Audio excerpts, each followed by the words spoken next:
Regardez-moi ça. Bon, pas le temps de niaiser. Tout de suite, on va là-dessus.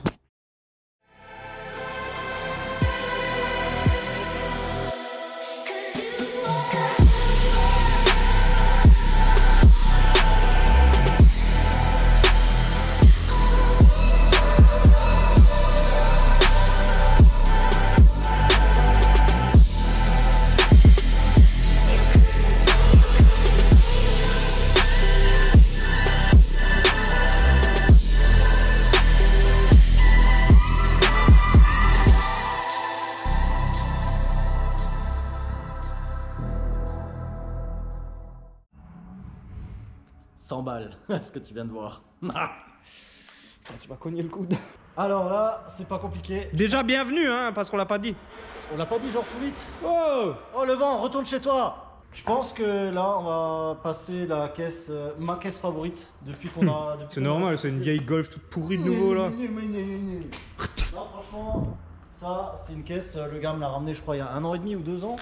Pour une carto et... Aussi vieux, non? Si. Il y a 1 an, peut-être maximum. Fin 2020. Sérieux? Ouais. Et elle est encore là? Elle est encore en un morceau. Je sais pas comment, mais bon. Ouais, il a eu plein de soucis. Hein. Alors, c'est une caisse qui fait que de la piste. Je pense non, sérieux? Hein. Il a roulé sur route. Hein. Faut pas le dire, mais il a roulé sur route. Il a fait son permis, je suis sûr, dessus. Hein. Il y a moyen. Et en fait, ouais, c'est une caisse qui fait que de la course. Et là, il a un petit championnat le 25 mars, il me semble, à Hockenheim. Et du coup, bah, elle est revenue parce qu'il a changé de turbo. Il a remis le même parce que l'ancien s'est mis à fumer, tout simplement. Et bah, l'ancien, il a bouffé une merde, non? Et ça a tordu les ailettes, je crois. Aussi, ouais, parce qu'il a bouffé son propre filtre et tout, machin. Ah merde, ouais. Et bon, ça aurait été utilisable encore, tu vois, mais bon... Fallait lui donner à manger. Et du coup, bah, en fait, aujourd'hui, ça sera pas une carte complète, ça sera simplement une petite mise au point par rapport au nouveau turbo. Contrôle. Vérifier si la pression elle est toujours pareille, parce que je crois qu'il est il a le bloc stock, hein, donc un KR stock avec juste des bielles. Viens, et puis voilà, c'est une config. C'est pas une config extrêmement puissante, mais franchement efficace de ouf. Quoi. Mais quand on voit tout ça, on se dit c'est un truc à 8000 chevaux. Il y a tellement de bordel là-dessous, c'est abusé. Ouais. Genre ça pour les amortisseurs, catch-can, pression d'huile, les durites, l'échangeur, c'est un RR juste en plus. Il avait pas un RO. Non, non, il avait bien ça hein, à l'époque. Hein. Moi je me souviens d'un petit RO, non? C'est Franck qui avait le RO. Ah oui, sur le R32, oui c'est vrai. Et d'ailleurs, salut Franck. Hein. Si. Ouais, il y a tellement de trucs sur cette caisse, il y a tellement d'options entre les vérins pour soulever la caisse, ouais. L'habitacle. Vas-y, filme. Ouais, bah, vous l'avez vu vite fait dans le micro mini pound là, mais ouais, c'est méchant. Ça, c'est une caisse, les gars. Donc, pour soulever la voiture, donc pour ceux qui connaissent pas le principe, en gros, c'est où qu'il se branche là-dessus? Je pense qu'il lui met dans le cul. Ouais, quelque part dans le coffre ou n'importe. C'est là. C'est là, ouais. Ouais, voilà, ouais. En gros, là. Là, tu prends un tuyau et tu. Ouais. Pour ceux qui connaissent pas le principe, en gros, tu as des bouteilles, je sais même pas si c'est de l'air comprimé ou de l'azote ou du CO2, une connerie comme ça.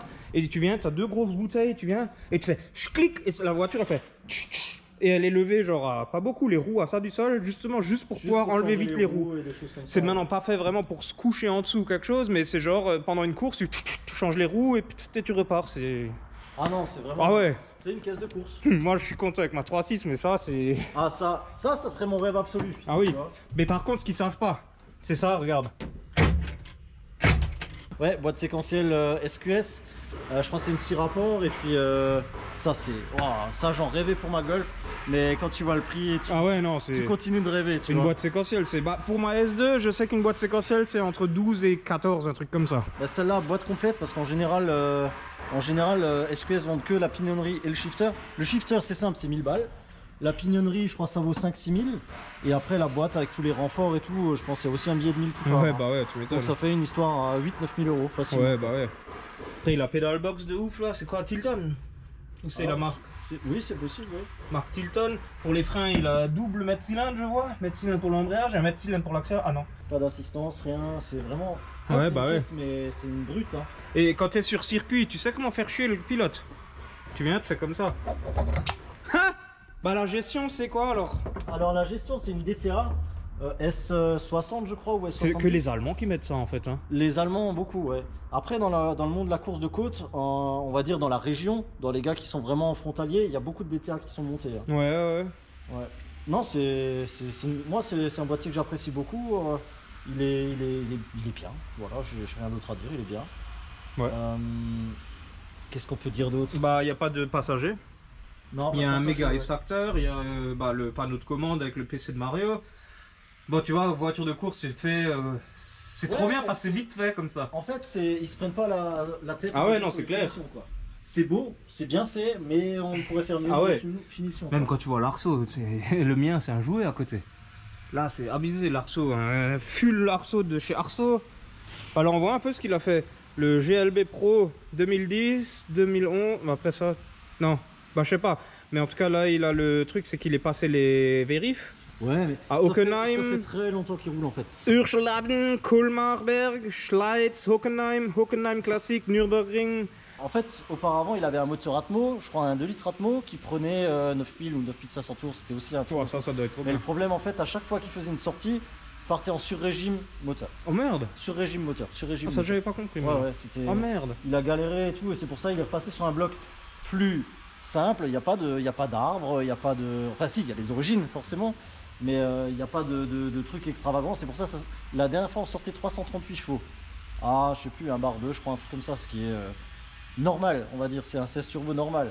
Mais c'est plus fiable en fait. Au final, là, il peut rouler sans se prendre la tête. Voilà, c'est un moteur presque d'origine. Il a plus de couple, il a moins besoin de prendre du régime. C'est quand même beaucoup plus fiable dans le temps qu'un Atmo qui prend 9000. C'est ça. Là, bon. Comme le disait notre collègue, l'ennemi d'un moteur c'est le régime. Hein. Maintenant, on veut entendre. On veut voir des flammes à chaque passage de rapport. Boîte séquentiellement, il faut que ça fasse comme ça. La séquence pour l'allumer. Alors, allumage, pompe 1, pompe 2, et les options, et ça encore. Ah.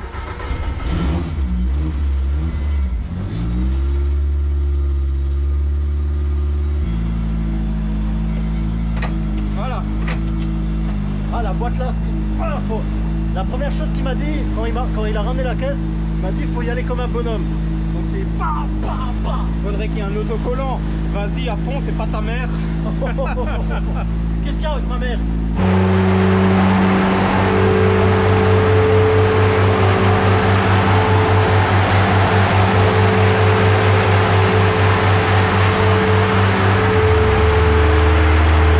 Bon, premier problème, on n'a même pas encore pu faire un tir. J'ai remarqué que quand Mario donnait des coups de gaz, quand maintenant il la faisait genre charger et qu'il lâchait, il y avait un panache de fumée qui sortait du bloc. Et en même temps là, quand on a regardé, quand on a vu que ça fume, on voit que la dump valve, au niveau de la dump, si je passe la main, bah c'est... putain, j'ai oublié ma salle. Tout gras. Et vu qu'il avait pété... Vu qu'il avait pété son premier turbo, pas qu'il y ait de l'huile partout dans les durites et qu'il a pas nettoyé, tu vois. Je pense qu'il a nettoyé, logiquement. Normalement oui, mais bon. Ouais, ça se trouve l'échangeur il est rempli vu que l'échangeur est couché comme ça. Il a peut-être dû changer le turbo, il a laissé l'échangeur comme ça. On sait jamais, mais ça m'étonnerait, mais on va vérifier. Ce qu'on va faire, on va démonter de toute façon la durite en sortie de turbo, on sera fixé direct. Hein. Ah, ouh, c'est chaud. Ah, c'est très chaud. Ah. Ferme, rigole pas. C'est sec. Ah, bah donc alors... Bah attends, non, tu as... Il a quand même pas fait ça. C'est là que ça boue en fait, t'as vu? C'est pour ça que je me suis brûlé. Ah, c'est le réservoir d'eau pour le turbo? Non, pour le tout. Ouais, ok. Je pense, il passe par le turbo pour revenir là-dessus. Tu m'étonnes que c'est... Ouh, je vais m'enlever. Ça fait quoi si on fait... Non! T'as la lampe? Regarde à l'intérieur, côté gauche, comme c'est en train de descendre. Ah ouais. Oh yeah. Comme c'est blindé, ouais. Il y a quelqu'un, il a dit mets de l'huile. Et il a mis de l'huile. Bah ouais. Bah au moins il est bon, cool. Bah 15 bonbonnes de nettoyant frein à facturer. Plus tard. Nettoyant frein, j'ai dit. Oui. Ah oui, c'est du nettoyant frein. Merde.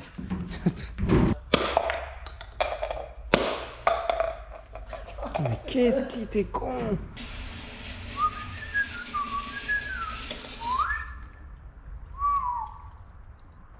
Ouais.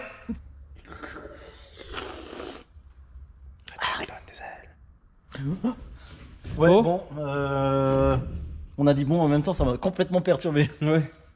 Donc on a tout démonté, tout nettoyé, etc. A priori, on a laissé tourner le turbo à l'air moteur. libre. Le turbo via le biais du moteur. Oui. On l'a laissé à l'air libre pour voir s'il pissait l'huile. Il n'y a pas une goutte d'huile qui sort. Tout nettoyé, donc maintenant ça devrait plus se produire, quoi. On verra, hein. On verra bien, mais si ça se produit, le seul endroit où il peut encore y avoir de l'huile, bah, c'est tout. Non, c'est le seul endroit où il peut y avoir de l'huile. Ouais, et le turbo, il était tout sec côté admission, là. Donc, Ouais. techniquement, il C'est- devrait bah, plus je pense pisser. du coup il a pas suffisamment nettoyé ou un truc comme ça et du coup c'est sorti. Ouais, c'est ça. Je pense que c'est ça. Ouais. On va voir. Aouh!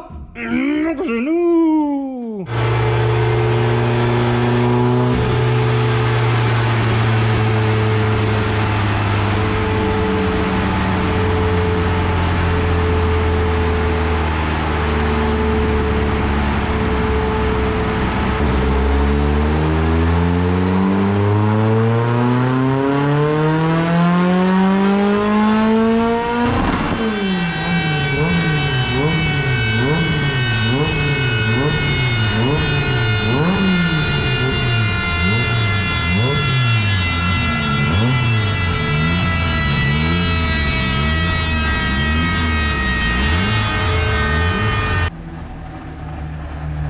Ça a fait une flamme.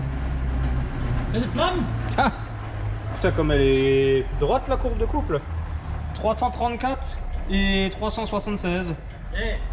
L'autre fois on a sorti 338 et par contre le couple je sais plus. Hein. Ouais. Mais ouais c'est bien. Ouais, C'est franchement. encore pile comme l'autre fois. Ouais, 300 chevaux dans une Golf qui fait quoi? 800 kilos? Non mais mec ça quand t'enchaînes laisse tomber. Hein, C'est clair. C'est une compète, machine le de truc. guerre. Franchement chapeau pointu. Hein. C'est quoi? Chapeau pointu et tête de cul, non? Un truc comme ça? Ça je sais pas, ça dépend qui t'es en face de toi. Ah. Je crois que la chaussette, elle est en train de prendre feu. Il y a des cendres qui tombent dans dessous de la chaussette. Sérieux? Ouais. Vas-y elle est attachée avec le fil de fer là. Tire dessus. Ouais. Ah elle est plus attachée avec le fil de fer. Enfin, en dessous. Mais On elle- retourne là. Attends elle est brûlée. Oh yeah. Elle est... Ah elle est... c'est chaud. Quoi ce délire? Et la chaussette elle est chaude. Ah. Désolé Raina. Je sais pas, là, il n'y a plus rien en tout cas. Mais après c'est ça le problème des toutes petites turbos tu vois. C'est bon en plus c'est un vieux GT28-60. C'est vraiment le plus ancien des anciens. Il a au moins 20 ans ce turbo. Et le problème c'est qu'il a un tout petit corps échappement en plus pour que ça charge tôt tu vois. Mais du coup bah ça fait un peu chauffe, goulot quoi. d'étranglement tu vois. Je pense que le moteur est capable de développer beaucoup plus tu veux. Mais on est limité par ça quoi. Ça, c'est pas censé prendre feu, ça. Bah non. À moins qu'il y ait de l'huile dedans ou de la merde. Je pense bah tu vois comme c'est cramé un peu bizarre là. Ah c'est chaud. À ce point? Non, mon Ouais ouais non mais c'est bien chaud à travers le gant. Hein. Ouais. Ouais. Après j'ai pas les mains de soudeur mais bon. Ouais tu vois ça le truc commence à cramer quoi. On dirait qu'il y a ouais il a dû laisser couler de l'huile dessus. Regarde ça c'est de l'huile hein. Ouais, on Il est dirait. Ouais. resté, hein. Là elle est bonne. J'ai modifié comme j'ai dit hors caméra un tout petit peu sur la richesse. J'ai enrichi un tout petit poil plus comme ça il sera plus fiable sur piste. Et juste appauvri au démarrage parce qu'elle avait un peu de mal. C'est tout ce que j'ai fait au final. Hein. Le reste avait été fait la fois précédente. Donc là, si on a un contrôle en enchaînant les rapports et puis voir si tout va bien, mais a priori c'est bien. Hein. Tout Ouais. est fiable, tout est relativement fiable.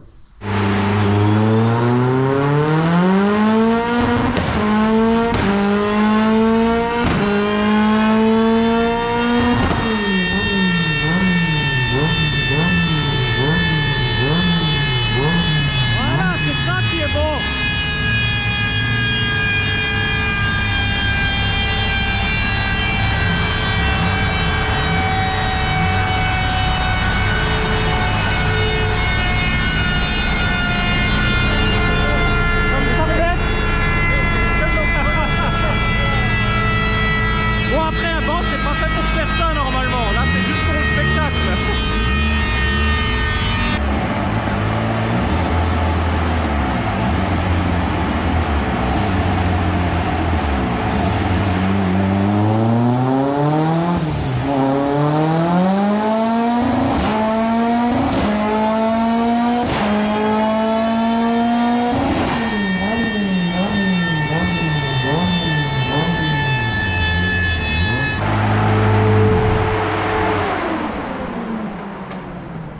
comme c'était trop bon. Elle est tellement hardcore cette caisse, mon gars. Wow. Encore là, c'est sur le banc, donc ça va vite, quoi. Mais sur la piste, ça doit être tellement terrible. Mais à fond, moi j'aimerais trop là dans la ligne droite de Dijon. Ouah, Je crois que j'ai mon cœur, il est à 800. C'est un truc de fou.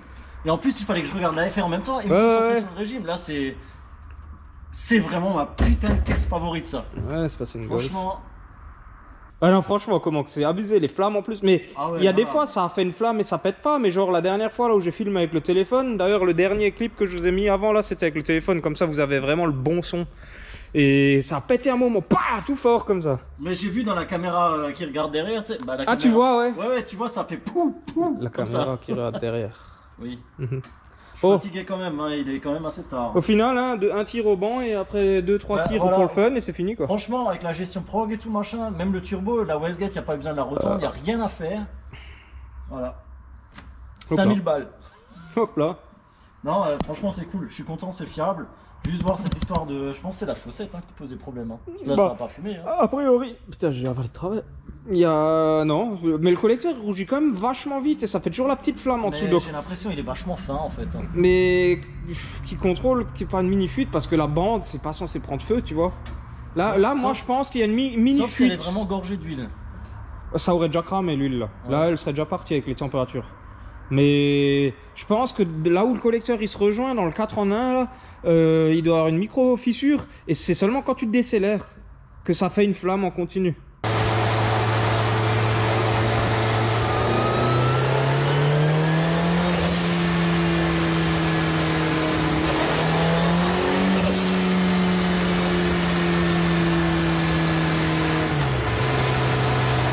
Donc ouais, parce que t'as peut-être pas la même pression dans le collecteur ou un truc comme ça. Je sais pas. Il y a... Non, moi je pense peut-être qu'il y a une micro-fissure qui contrôle et puis pour être sûr. Quoi. Après, souvent, comme avec la R5 de David, il me semble aussi. Non, c'était pas la scène qui. Non, c'était celle de Jean-Baptiste. Celle de JB, il a eu ça, ouais. Et celle de Christian. Et c'était pareil quand on décélérait. Hein. Et Christian, c'était le collecteur fissuré, et JB, bah je sais pas encore. On l'a pas revu depuis. Bon, dans tous les cas, je pense qu'il faudra qu'il revoie ça avant d'avoir un incendie dans le compartiment.